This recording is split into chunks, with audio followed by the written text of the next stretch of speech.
Hello dear student, এখন শুরু হচ্ছে ক্লাস 12-এর এবিটিএ যে টেস্ট পেপার তার সলিউশন। এখানে পেজ নাম্বার 2-এ যে 2 নম্বরের কোশ্চেনগুলো আছে সেগুলোর সলিউশন করা হবে। তোমরা ভিডিওটা শুরু থেকে শেষ পর্যন্ত মনোযোগ দিয়ে দেখবে এবং কেউ যদি আমার চ্যানেলে নতুন হয়ে থাকো তাহলে অবশ্যই চ্যানেলটাকে সাবস্ক্রাইব করে রাখবে। এর আগে অলরেডি রায়ান মার্টিনের প্রশ্নবিচিত্রা সলিউশন এবং টেস্ট পেপারের যে এমসিকিউ এবং এক কথায় উত্তর এগুলো আপলোড করা হয়ে গেছে। যারা এখনও দেখোনি অবশ্যই সেগুলো দেখে নেবে। তাহলে দেখো 3 নম্বরের যে কোশ্চেনটা আছে, কোশ্চেন নাম্বার 3, কিন্তু নাম্বার কত থাকবে 2। দেখো কি বলেছে, কখনো কখনো সাম্য বিন্দু পোটেনশিওমিটারে তারের মধ্যে পাওয়া যায় না, কোন পরিস্থিতিতে এরূপ ঘটে? ভালো করে দেখো, আমরা জানি যে পোটেনশিওমিটার কী কাজে লাগে? কোনো কোষের তড়িৎচালক বল পরিমাপ করতে, কোনো কোষের অভ্যন্তরীণ রোধ পরিমাপ করতে কী কাজে লাগে। এবার যখন আমরা কোনো একটা কোষের তড়িৎচালক বল নির্ণয় করার সময় যে সাম্য বিন্দুটা পাই, সেই সাম্য বিন্দুটা অনেক সময় পোটেনশিওমিটারের যে তার কি বাইরে থাকে। তাহলে সেটা কেন থাকে সেটা আমরা দেখব। ঠিক আছে, তাহলে দেখো ভালো করে মনোযোগ দিয়ে উত্তরটা দেখো। 3 নম্বরের কোশ্চেন। তাহলে একটা পোটেনশিওমিটারের যে তোমার ইএমএফ, দেখো পোটেনশিওমিটার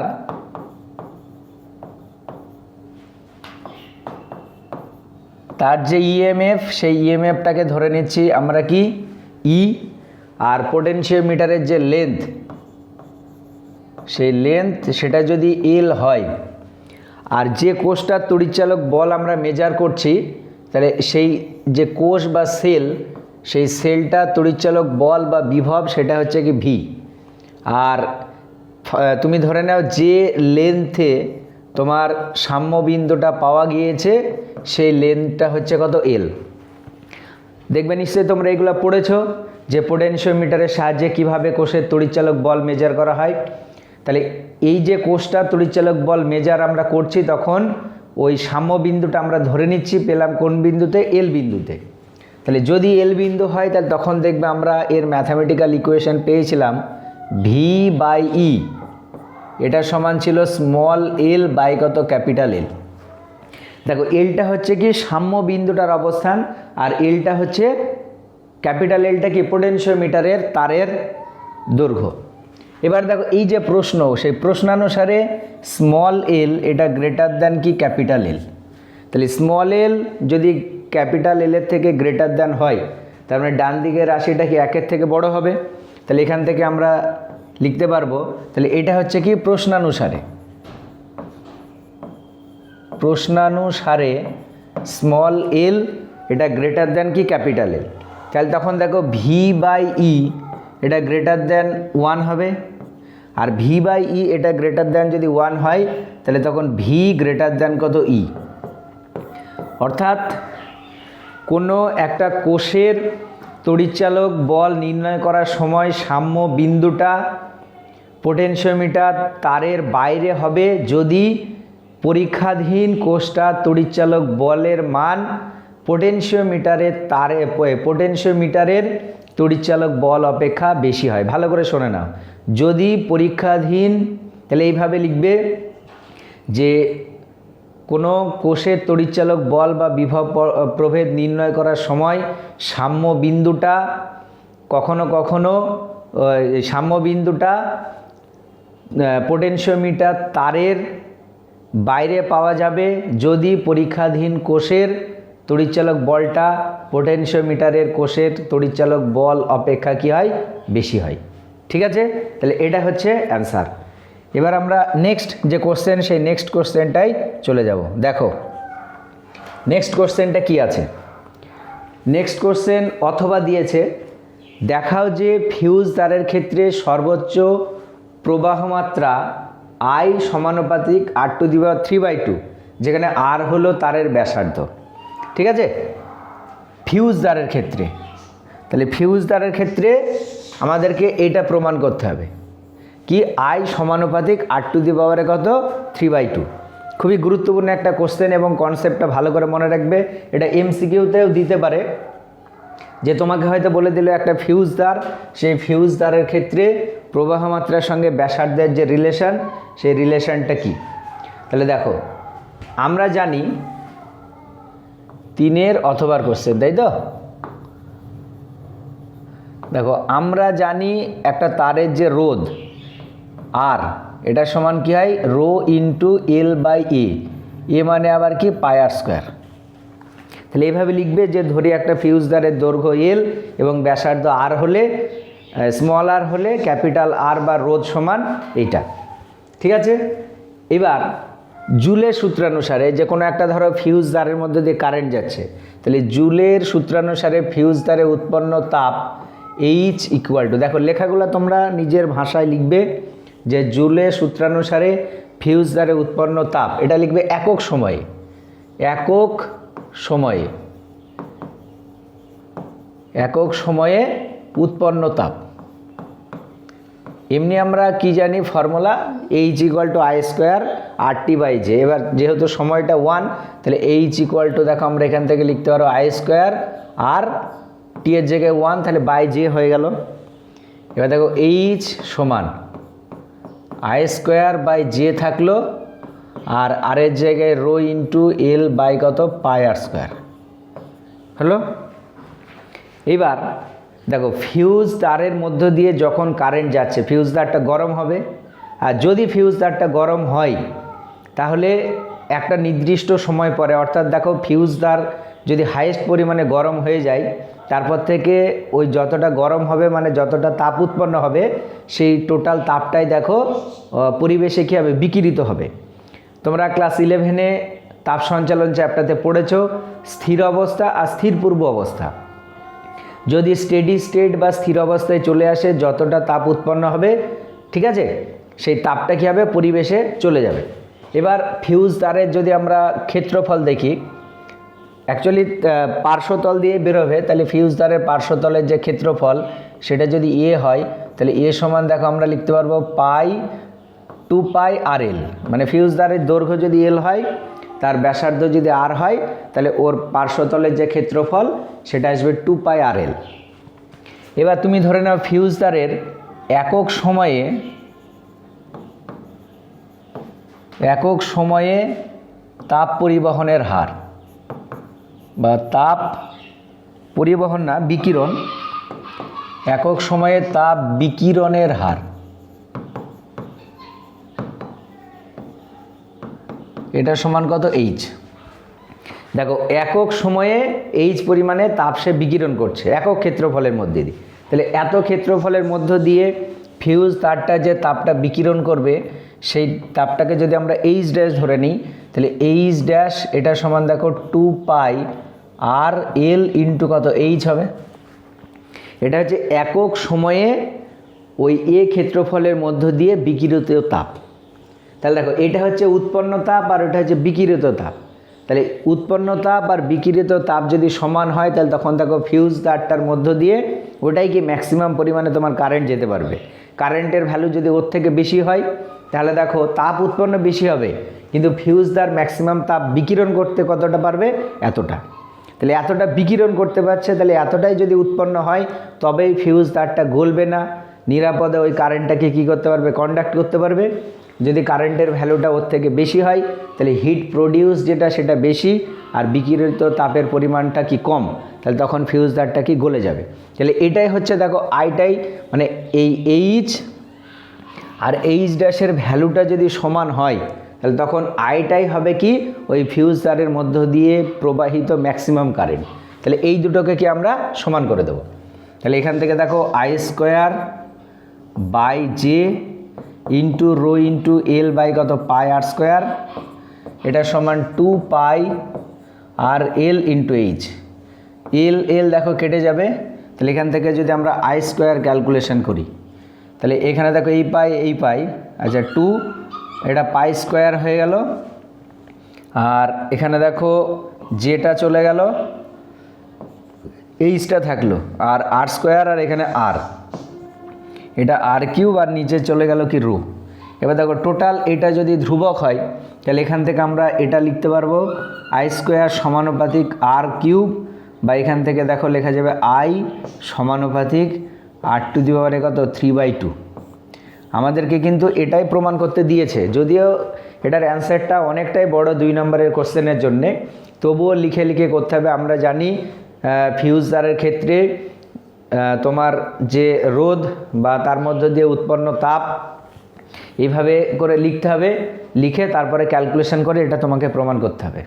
এত দূর পর্যন্ত বোঝা গেল আশা করছি। খুবই গুরুত্বপূর্ণ একটা কনসেপ্ট। এবার আমরা নেক্সট যে কোশ্চেন সেই কোশ্চেনে চলে যাব। দেখো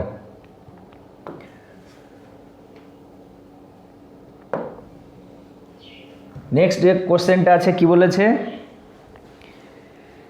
এ বাহু বিশিষ্ট বর্গক্ষেত্রের বাহুগুলিতে আই তড়িৎ প্রবাহ মাত্রা চলছে, বর্গক্ষেত্রের কেন্দ্রে চৌম্বকক্ষেত্রের মান নির্ণয় করো।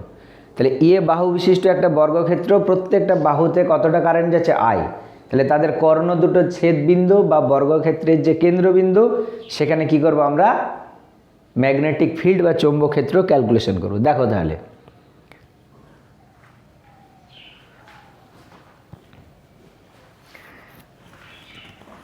একটা বর্গক্ষেত্র অঙ্কন করি ফার্স্টে আমরা।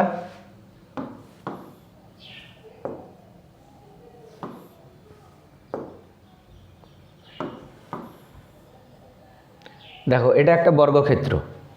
কোশ্চেনে বলে দিয়েছে প্রতিটা বাহুর দৈর্ঘ্য এ এবং প্রতিটাতে যে কারেন্ট যাচ্ছে সেই কারেন্টটা আই। আমরা ধরে নিচ্ছি এটা আই, তাহলে এদিক দিয়ে যেটা যাবে এটাও আই, এদিক দিয়ে যেটা যাবে এটাও আই, এদিক দিয়ে যেটা যাবে সেটাও আই। প্রত্যেকটা বাহুর দৈর্ঘ্য বলে দিয়েছে। আচ্ছা, বর্গক্ষেত্রের দুটো যদি আমরা কর্ণ টানি, তাহলে কর্ণ দুটো দেখো এরকম থাকলো, তাহলে এই বিন্দুতে আমাদেরকে কি ম্যাগনেটিক ফিল্ড ক্যালকুলেট করতে বলেছে। তাহলে দেখো এই বাহুর দৈর্ঘ্য যদি এটা এ হয় তাহলে নিশ্চয়ই এইটুকু কত হবে a/2, আর এই যে অ্যাঙ্গেল এই অ্যাঙ্গেলটা হবে +45 ডিগ্রি, আর এটা কত হবে -45 ডিগ্রি।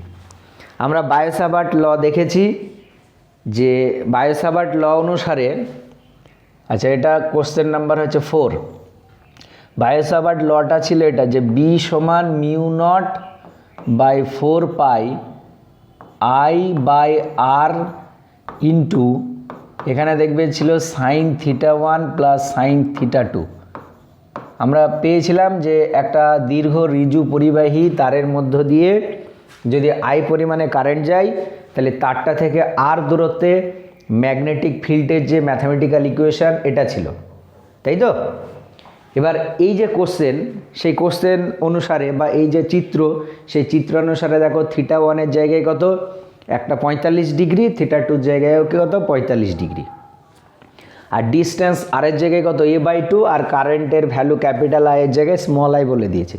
তাহলে যে কোনো একটা তারের জন্য যদি আমরা ম্যাগনেটিক ফিল্ড ক্যালকুলেট করি B1, তাহলে এটা সমান নিশ্চয়ই লিখতে পারবো μ0/4π, এখানে আই বাই ডিস্টেন্সটা কত a/2, আর এখানে দেখো আসবে sin 45 ডিগ্রি প্লাস কত মাইনাস না, এখানে দেখো ওখানে আমরা দেখেছিলাম θ1টা মাইনাস ছিল আর θ2টা কি ছিল প্লাস ছিল, একটা প্লাস আর মাইনাস ধরে এটা এসেছিল, এখানেও তাই।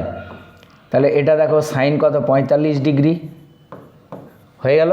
তাহলে এটা সমান দেখো μ0/4π 2I/a, আর সাইন 45-এর ভ্যালু 1/√2 দুটো আছে, একবারে করে দিলে এটা 2 × 1/√2। তাহলে এটা হলো একটা তারের জন্যে। এবং এই পয়েন্টে তুমি যদি ডিরেকশন ক্যালকুলেশন করো, ডিরেকশন হচ্ছে বায়ো-সাভার্ট লয়ের ভেক্টর যে রূপ সেটা দিয়ে ক্যালকুলেশন করা যায়।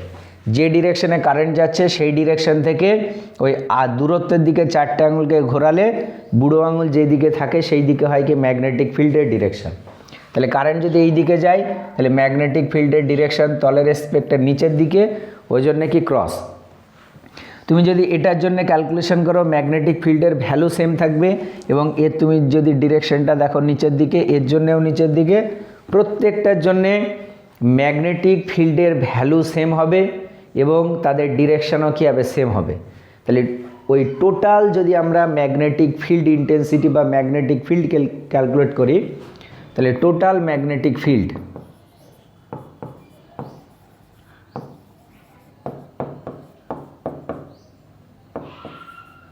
এটা যদি বি হয় তাহলে বি সমান দেখো একবারে কি লিখে দেব 4 ইন্টু বি1, তাহলে এখানে 4 into mu naught by 4 pi 2i by A into 2 by কত √2।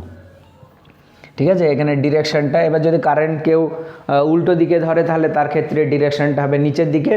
এখানে ডিরেকশনটা কিন্তু জানতে চাইনি, জাস্ট এই ভ্যালুটা ক্যালকুলেট করতে বলেছে। তাহলে এটাই হচ্ছে একটা বর্গক্ষেত্রের প্রতিটা বাহুর মধ্য দিয়ে যদি একই পরিমাণে কারেন্ট যায় তাহলে তার কেন্দ্রবিন্দুতে ম্যাগনেটিক ফিল্ডের রাশিমালা। খুবই গুরুত্বপূর্ণ, এবং এই রাশিমালা যেটা আসলো সেটা ভালো করে মনে রাখবে। এখানে তুমি একটা কাজ করতে পারো, এই 4 কেটে দিতে পারো, তাহলে এটা দেখো মিউ নট বাই পাই, এটা দেখো 4 বাই কত 2√2, এটা মনে রাখলেই হবে, সরি 2√2 না a√2, এটা হচ্ছে অ্যান্সার। ক্লিয়ার? এবার আমরা নেক্সট যে কোশ্চেন আছে সেই কোশ্চেনে চলে যাব। দেখো নেক্সট কোশ্চেনটা কি আছে, বলেছে দেখাও যে তড়িৎচুম্বকীয় তরঙ্গের শক্তি ঘনত্ব ইউই এটা সমান হচ্ছে হাফ এপসাইলন নট u0²। দেখো তড়িৎচুম্বকীয় তরঙ্গের শক্তি ঘনত্ব, তাই তো, একটা তড়িৎচুম্বকীয় তরঙ্গের শক্তি ঘনত্ব আমাদেরকে কি ক্যালকুলেশন করতে বলেছে। তাহলে আমরা জানি তড়িৎচুম্বকীয় তরঙ্গ মানে সেখানে তড়িৎ ক্ষেত্র এবং চৌম্বক ক্ষেত্রকে দুটোই থাকে। তাহলে একটা তড়িৎচুম্বকীয় তরঙ্গের শক্তি মানে তড়িৎ ক্ষেত্রের জন্য শক্তি প্লাস তার চৌম্বক ক্ষেত্রের জন্য যে শক্তি, দুটোর কি যোগফল। তাহলে একটা তড়িৎ ক্ষেত্র তার জন্যে যে শক্তি ঘনত্ব, তড়িৎ ক্ষেত্রের জন্যে শক্তি ঘনত্বের যে অনুপাত হয়, এটা 5 নম্বরের কোশ্চেন। তড়িৎ ক্ষেত্রের জন্য যে শক্তি ঘনত্ব, এটা যদি ইউই লিখি তাহলে এটা তোমার হবে তড়িৎ ক্ষেত্রের জন্যে, সেটা রাশিমালা হচ্ছে 1/2 এপসাইলন নট e²। এটা হচ্ছে তড়িৎ ক্ষেত্রের জন্য শক্তি ঘনত্বের রাশিমালা। এবার এটাকে দেখো আমরা এইভাবে লিখতে পারবো ই সমান 1/2 এপসাইলন নট। এবার ই এর রাশিমালা আবার কি হয়, দেখো ই সমান আমরা জানি তড়িৎচুম্বকীয় তরঙ্গের ক্ষেত্রে E0 সাইন ওমেগা টি মাইনাস kx। তাহলে আলটিমেট এটা কি হবে, এটা E0² into sine square omega টি মাইনাস kx। ঠিক আছে, আর চুম্বক ক্ষেত্রের জন্য যে শক্তি ঘনত্ব সেটাকে যদি আমরা ইউএম লিখে দিই তাহলে এটা হয় 1/2 μ0 ইন্টু এখানে কত b²। এবার এটাকে যদি আমরা এইভাবে লিখি বা বি এর ভ্যালুটা বসাই 1/2 μ0, বি এর ভ্যালু হয় b0 সাইন ওমেগা টি, তাহলে b0² into sine square omega টি মাইনাস kx। দেখো এটা হলো চৌম্বক ক্ষেত্রের শক্তি ঘনত্ব। এবার যদি তড়িৎ ক্ষেত্রের আমরা গড় শক্তি ঘনত্ব নির্ণয় করি, এবার দেখো আমরা নির্ণয় করছি কি গড় শক্তি ঘনত্ব, এটাকে ইউ বার দ্বারা প্রকাশ করছি। তাহলে এটা সমান হবে 1/2 epsilon naught E0² into integration of 0 to T sine square omega T minus kx। এবার এটা যদি ইন্টিগ্রেশন করা হয় তাহলে এটার ভ্যালু হবে কত হাফ, ওটা লিখতে হবে না, পাশে লিখে দেবে যেহেতু এটা সমান হাফ। তাহলে আলটিমেট এটা সমান 1/4 এপসাইলন নট E0²। ঠিক একই রকমভাবে চৌম্বক ক্ষেত্রের জন্য যদি গড় শক্তি ঘনত্ব নির্ণয় করি ইউএম বার, তাহলে এটা সমান হবে 1/2 μ0 ইন্টু এখানে b0² into 0 to T sine square omega T minus kx। এটা দেখো একটা পূর্ণ চক্রে 0 থেকে টি লিখেছি, তাহলে এটার যদি ক্যালকুলেশন করা হয় তাহলে এটাও দেখো হাফ হবে, তাহলে এটা 1/4 হয়ে গেল, আর নিচে দেখো μ0 আছে আর এখানে b0 তার স্কোয়ার আছে। আচ্ছা দেখো তড়িৎচুম্বকীয় তরঙ্গের ক্ষেত্রে আমরা এই রাশিমালা জানি যে সি সমান E0/B0, এটা একটা। আর মিউ না, সি সমান 1/√μ0ε0। এটার রাশিমালা নিশ্চয়ই আমরা সবাই জানি। এটাকে যদি আমরা স্কোয়ার করে দিই তাহলে সি স্কোয়ার সমান 1/μ0ε0, তাই তো? তাহলে এখান থেকে যদি μ0 এর ভ্যালু ক্যালকুলেট করি তাহলে সি স্কোয়ার না 1/ε0 সি স্কোয়ার। তাহলে এইখানে আমরা কি করব, সেই ভ্যালুটা বসিয়ে দেবো। তাহলে কি আসছে দেখো, তাহলে ইউএম বার মানে অ্যাভারেজটা 1/4। দেখো μ0 এর ভ্যালু আছে 1/, আছে, তাহলে 1/, মানে এটা উপরে চলে গেল, ε0 1টা এখানে থাকলো আর ε0 সি স্কোয়ারটা উপরে চলে গেল, ঠিক আছে, ইনটু এখানে B0 স্কোয়ার। ক্লিয়ার? আচ্ছা, সি তার ভ্যালু আবার দেখো কত, E0/B0। ওই ভ্যালুটা যদি আমরা এখানে বসাই তাহলে কি আছে, 1/4 ε0টা থাকলো, সি স্কোয়ারের জায়গায় E0 square by B0 square into এখানে কত, B0 স্কোয়ার আছে। তাহলে 1/4 ε0 E0 স্কোয়ার। এটা হলো চৌম্বক ক্ষেত্রের জন্যে গড় শক্তি ঘনত্ব, আর এটা হলো তড়িৎ ক্ষেত্রের জন্যে গড় শক্তি ঘনত্ব। তাহলে তড়িৎ চুম্বকীয় তরঙ্গের গড় শক্তি ঘনত্ব যদি ই লিখে দিই আমরা, তাহলে এটা সমান আমরা ই বার প্লাস কথা হবে এম বার, এটা লেখা যাবে। এটাই হচ্ছে কি তড়িৎ চুম্বকীয় তরঙ্গটা শক্তি, এটাকে আমরা স্মল ইউ দ্বারা প্রকাশ করে দিই। এটা হচ্ছে তড়িৎ চুম্বকীয় তরঙ্গটার ক্ষেত্রে। তাহলে এটার ভ্যালু দেখো আমরা কত পেয়েছি, 1/4 ε0 E0 স্কোয়ার, আর এটার ভ্যালু কত, 1/4 ε0 E0 স্কোয়ার। এই দুটো যদি তুমি যোগ করো তাহলে আসবে 1/2 ε0 E0 স্কোয়ার। এটাই হচ্ছে তড়িৎচুম্বকীয় তরঙ্গের শক্তি ঘনত্বের রাশিমালা। একটা জিনিস মনে রাখবে, তড়িৎচুম্বকীয় তরঙ্গের তড়িৎ ক্ষেত্রে শক্তি আর চৌম্বক ক্ষেত্রে শক্তি দুটো পরস্পরকে সমান হয়, সেটা আমরা এখানে ম্যাথামেটিক্যাল ক্যালকুলেশনেও দেখতে পেলাম। বোঝা গেল? তাহলে এটা প্রমাণ হয়ে গেল। এবার আমরা নেক্সট যে কোশ্চেনটা আছে সেটা দেখব। দেখো নেক্সট কোশ্চেন কি আছে, এটা হচ্ছে তোমার 5-এর অথবা কোনো তড়িৎচুম্বকীয় বিকিরণের শক্তি এটা বলে দিয়েছে, ওই বিকিরণের কম্পাঙ্ক কত, শক্তিটা বলে দিয়েছে, কম্পাঙ্ক নির্ণয় করতে বলেছে। তাহলে একটা তড়িৎচুম্বকীয় বিকিরণের কি বলেছে, শক্তি, তাহলে সেখান থেকে আমরা তার ফ্রিকোয়েন্সি বা কম্পাঙ্ক কি নির্ণয় করব। দেখো আমরা জানি যে কোনো তড়িৎচুম্বকীয় তরঙ্গ বা তড়িৎচুম্বকীয় বিকিরণের যে শক্তি ই, এটা সমান কি হয়, এইচ নিউ। ই সমান কত, এইচ নিউ। আচ্ছা, ই এর এক ভ্যালুটা দেখো বলে দিয়েছে। আচ্ছা আরেকবার দেখে নিই, ভ্যালুটা দেখো কত দেওয়া আছে, এর ভ্যালু দেওয়া আছে 13.25 ইলেকট্রন ভোল্ট। তাহলে ই এর জায়গায় কত, 13.25 ইলেকট্রন ভোল্ট, সেটা লিখব। তাহলে ই এর জায়গায় হচ্ছে 13.25 অর্থাৎ ইলেকট্রন ভোল্ট। এটাকে যদি জুলে কনভার্ট করি তাহলে ইলেকট্রনের যে চার্জ সেটা দিয়ে মাল্টিপ্লাই করতে হবে এইটা। তাহলে এটা সমান এইচ নিউ। আমাদেরকে কম্পাঙ্ক ক্যালকুলেশন করতে বলেছে, নিউ।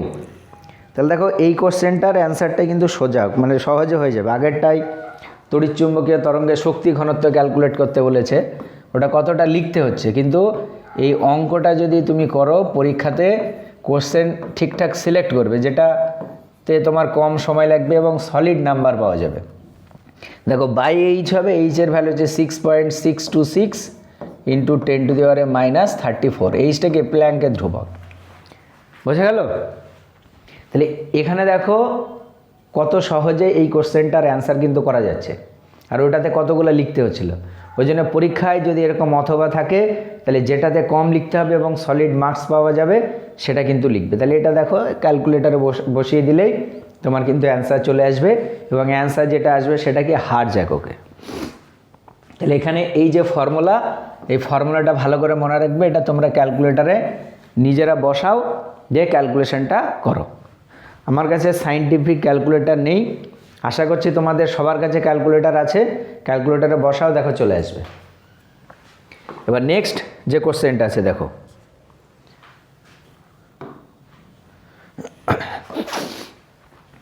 দেখো এখানে এর আগের ভিডিওতে কি করা হয়েছিল যে একদিকে কোশ্চেনগুলো ছিল, একদিকে লিখছিলাম। এবার তাতে কি লেখাগুলো অনেকটা ছোট ছোট মনে হচ্ছিল, দেখতে তোমাদের অসুবিধা হচ্ছিল, অনেকে বলছিল, ওই জন্যে এইভাবে করে নিচ্ছে। তাতে একবার চেঞ্জ করতে হচ্ছে, কিন্তু কোশ্চেনটা তোমরা একবারে ক্লিয়ার দেখতে পাচ্ছ।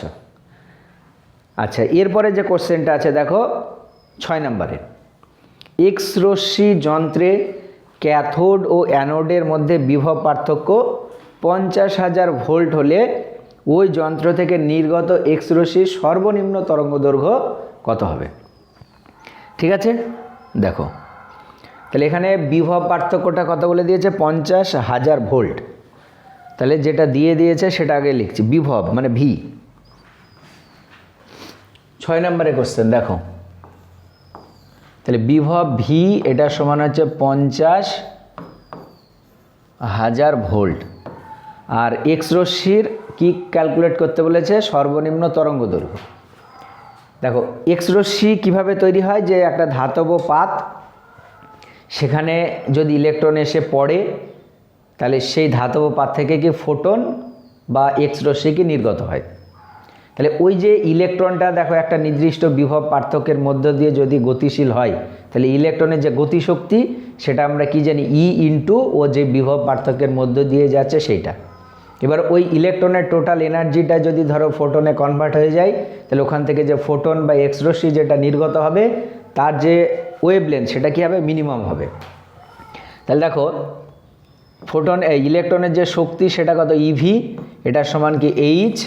দেখো মানে তরঙ্গ দৈর্ঘ্যটা যদি সর্বনিম্ন হয় তাহলে নিশ্চয়ই কম্পাঙ্কটা কী হবে, ম্যাক্সিমাম হবে।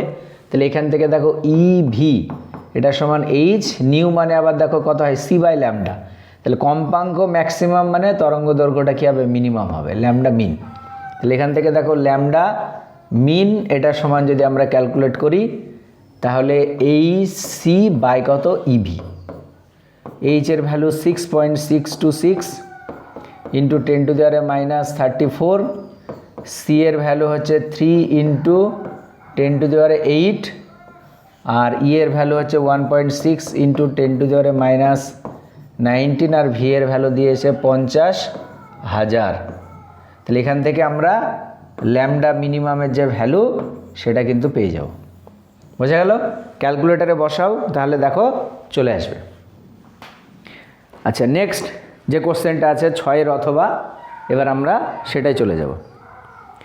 দেখো কি বলেছে, 6 অথবা, বৈশিষ্ট্যমূলক এক্স রশ্মি কী? আচ্ছা, বৈশিষ্ট্যমূলক এক্স রশ্মি হচ্ছে যে, ভালো করে শুনে নাও, এক্স রশ্মি উৎপাদনের সময় যে নিরবিচ্ছিন্ন এক্স রশ্মি বর্ণালী তার মাঝে মাঝে চূড়ার মতো তীব্র মানে বেশি তরঙ্গ দৈর্ঘ্যের কিছু রেখা পাওয়া যায়, বেশি তরঙ্গ দৈর্ঘ্যের না, বেশি তীব্রতার তোমার কিছু কিছু চূড়া পাওয়া যায়, সেগুলোকে তোমার বলা হচ্ছে কি বৈশিষ্ট্যমূলক এক্স রশ্মি। ঠিক আছে, এটা লেখচিত্রটা যদি তুমি দেখো, লেখচিত্র দেখবে এরকম ছিল যে এরকমভাবে যেতে যেতে কন্টিনিউয়াস এরকম মাঝে মধ্যে কি এরকম ধরো চূড়া পাওয়া যাচ্ছে। তাহলে এই যে চূড়াগুলো পাওয়া যাচ্ছে সেগুলোকে বলা হচ্ছে কি এক্স রশ্মি। তাহলে এক্স রশ্মির উৎপাদনের সময় নিরবিচ্ছিন্ন তার মাঝখানে যে চূড়াগুলো পাওয়া যায় সেগুলাই হচ্ছে কি তোমার বৈশিষ্ট্যমূলক এক্স রশ্মি। ঠিক আছে। আচ্ছা, তারপরে আছে হাইড্রোজেনের আয়নন বিভব কত? হাইড্রোজেনের আয়নন বিভব হচ্ছে -13. আচ্ছা, আয়নন বিভব মানে ইলেকট্রনকে বার করতে হবে, তাহলে এটা হবে 13.6 ইলেকট্রন ভোল্ট। আয়নন বিভব কাকে বলে? যে সর্ববহিস্থ কক্ষপথ থেকে একটা ইলেকট্রনকে নির্গত করতে যে পরিমাণে শক্তি লাগে। তাহলে হাইড্রোজেনের আয়নন বিভবের যে মান সেটা হবে 13.6 ইলেকট্রন ভোল্ট। আচ্ছা, নেক্সট যে কোশ্চেনটা আছে দেখো, 32 কিলোমিটার পর্যন্ত টেলিভিশন সম্প্রচার করতে হলে অ্যান্টেনাকে কত উচ্চতায় রাখতে হবে? তাহলে দেখো এখানে 32 কিলোমিটার পর্যন্ত কি আমাদেরকে টেলিভিশন প্রচার করতে হবে, তাহলে অ্যান্টেনাকে কতটা উচ্চতায় রাখতে হবে সেটাকেই ক্যালকুলেট করতে বলেছে। তাহলে অ্যান্টেনার যে বেতার দিগন্ত অ্যাকচুয়ালি সেটা ক্যালকুলেশন করতে বলেছে। বেতার দিগন্তের ফর্মুলা নিশ্চয়ই আমরা সবাই জানি।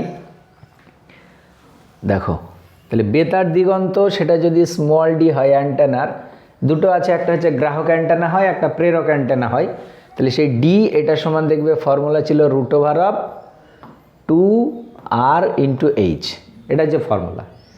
ডিটা কি বেতার দিগন্ত, এখানে কত বলে দিয়েছে 32 কিলোমিটার। তাহলে 32 কিলোমিটার এটাকে মিটার করো, তার মানে 1000 হয়ে গেল। এটা সমান √2 × r, আর মানে 6400 কিলোমিটার বলে দিয়েছে। তাহলে মিটার করলে এখানে আমরা তাকে কি করব, 1000 দিয়ে গুণ করব, আর এখানে কি হয়ে গেল h হয়ে গেল। আমরা কার ভ্যালু ক্যালকুলেশন করব, h। তাহলে এবার এটাকে স্কোয়ার করে দাও, তাহলে 32 × 32 দুটো 1000 হয়ে যাবে, ঠিক আছে। আর ডান দিকে এটা রুটটা উঠে গেল, 2 × এটা 6400 ইন্টু এখানে একটা 1000 ইন্টু h, এ একটা 1000 এ একটা 1000 কেটে গেল। তাহলে h সমান দেখো অ্যাকচুয়ালি আসবে এটা 32 × 32 ইন্টু একটা 1000 বাই নিচে কত 2 × এইটা। তাহলে এই দুটো শূন্য এই দুটো শূন্য কেটে দাও, এটাকে কাটলে কত 2, আর এটাকে কাটলে কত 16, আর এটাকে কাটলে কত 8। তাহলে 8 আর এখানে এইটা, তার মানে 80, তার মানে 80 মিটার অ্যান্টেনা তোমার লাগবে। তাহলে অ্যান্টেনার যে উচ্চতা সেটা কত আসবে, 80 মিটার। বোঝা গেল? আচ্ছা, নেক্সট যে কোশ্চেন আছে সেটার দিকে চলে যাবো এবার আমরা।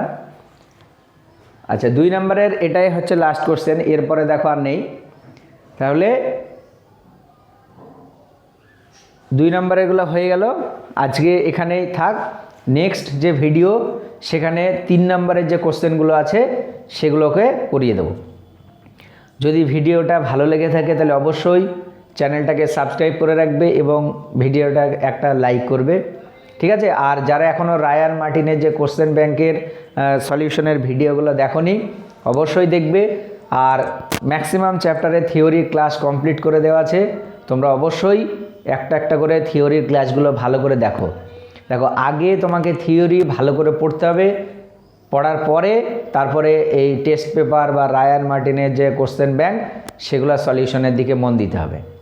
থিওরি ভালো না করে না পড়ে আমার মতে এইসব কোশ্চেন নিয়ে পড়ে না থাকাই ভালো। ওই জন্য তোমাদেরকে বলবো যে আগে থিওরিগুলো ভালো করে পড়ো, বা যে কোনো একটা চ্যাপ্টার ভালো করে পড়ে নাও, দিয়ে সেখান থেকে চ্যাপ্টার ওয়াইজ যে রায়ান মার্টিনের যে কোশ্চেন সেই কোশ্চেনগুলো তোমরা দেখো একটা একটা করে। এখনও অনেক সময় আছে, সেই সময়ের মধ্যে তাহলে দেখো কমপ্লিট হয়ে যাবে, ঠিক আছে। আজকে এই পর্যন্ত।